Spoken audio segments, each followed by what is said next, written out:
From January to May of 2022, we saw record increases in home values across the Phoenix metro area.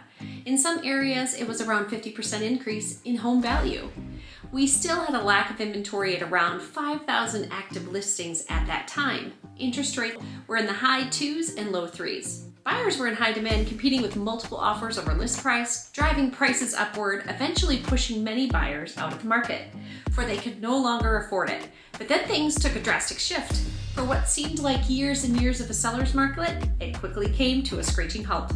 Hi everyone, I'm Teresa Zeck. I'm a realtor with eXp here in Phoenix, Arizona, and I've lived in the area for a little over 12 years now.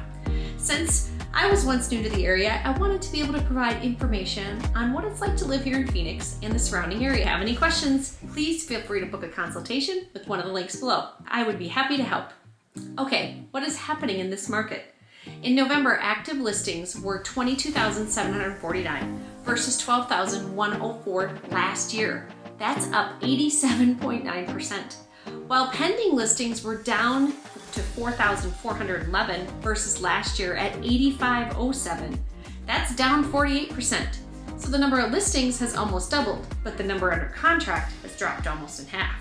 Why is this? Demand from buyers has been weak for several months and has really gotten much weaker in October and November. The continued mortgage rate increases have stopped buyers in their tracks. Sellers are also slow to come on the market during the months of November and December. Typically this time of year, buyers have other things on their minds. The holidays, spending time with family and friends. Some people do have to buy and sell. There are certain people who can't wait for the holidays to be over. So you know if they're out there during these months, they are serious and the ones to have a conversation with.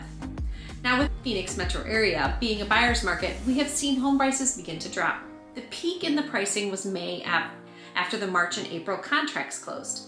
From May to October, we have seen a 9.1% drop in prices, but still have been positive over the last year at 5.7%.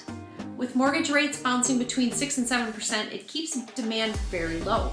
Buyers could afford homes with lower interest rates are now seeing an increase of hundreds of dollars per month for their mortgage payment. I hear buyers say all the time, it's going to crash. So buyers sit and wait after a year for the prices to drop when they are continuously paying someone else's mortgage.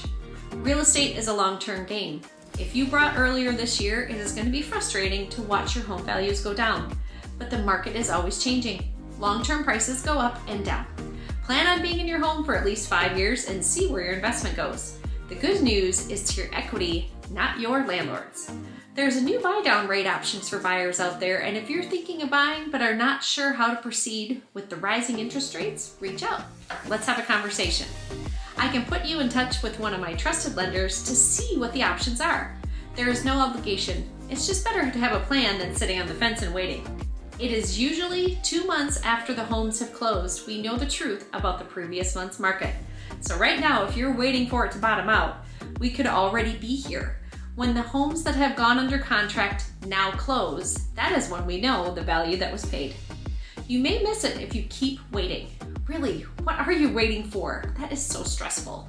Okay, let's talk about sellers. Oh, how the tides have turned. While this market has shifted in favors of buyers, overall sellers are still walking away with a significant profit. Not as big as what they had in previous months, but they have a pretty good money on their investment.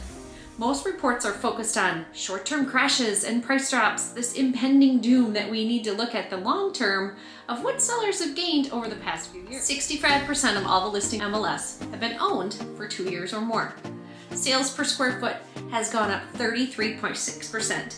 If you owned it for 2 years, 59.9%, and if you've owned it for 3, 68.1%. Now for 4 years, it's 84.8%. And over 5, that's a long-term game. It is not month to month in value. That's a huge increase if you purchased your home 5 years ago. And I'm sure those people were on the fence back then, but made the decision to do it. They've had no regrets. So with this much gain over the years and seeing almost 10% price reduction since earlier this year, is this a crash? It hasn't been 10% in 1 month, it's 2 to 3% each month.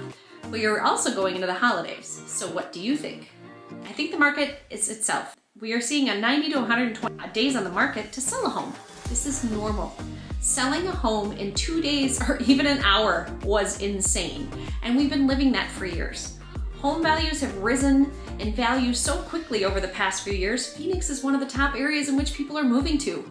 So with so much demand, sellers were getting upwards of 30 offers on their home, with buyers making offers significantly over list price, driving comps up in those areas after closing. iBuyers were also coming in with cash and purchasing homes and then relisting them for a higher price with doing little or nothing to them. That is how quickly values go up. The past few years have seen over 5,000 homes for sale at any given time, with a huge buyer pool. In 2007, we had around 58,000 homes for sale. 58,000. That is over double what we have today. Of those homes, a majority of the owners were underwater. The homes were distressed and being sold at short sales and foreclosures. Not enough buyers for those homes. Builders stopped building as well. Mortgages were not as strict as they are today. So you could say you made a certain amount of money and great, here's your mortgage. Today we are almost at a balanced market. Or back in June and July, we are now shifting to a buyer's market. But it is the holiday season. This is the time when the market typically slows down every year. We will see the lowest number of closings in January for the lack of homes under contract from November and December. The spring is typically when buyers are back out in full force. Closings are increased in the months of March, April, and May. And if mortgage rates reduce, we will see more buyers get off the fence. We are at a normalized supply right now. Buyers are just sitting tight. If we keep this amount of inventory and buyers don't go through the roof, we might have a good time for both buyers and sellers this spring. If you're not sure what to do in this market, reach out by clicking one of the links below. If you have any questions, drop them in the comments below too, or click the link to set up a time with me to discuss your move in the area. If you're considering making a move to Phoenix, Arizona, I would love to help. You can reach me with one of the links below. Thank you for taking the time to watch this video. I hope you found this information valuable. Stay tuned for the next video, and I will see you on the next one.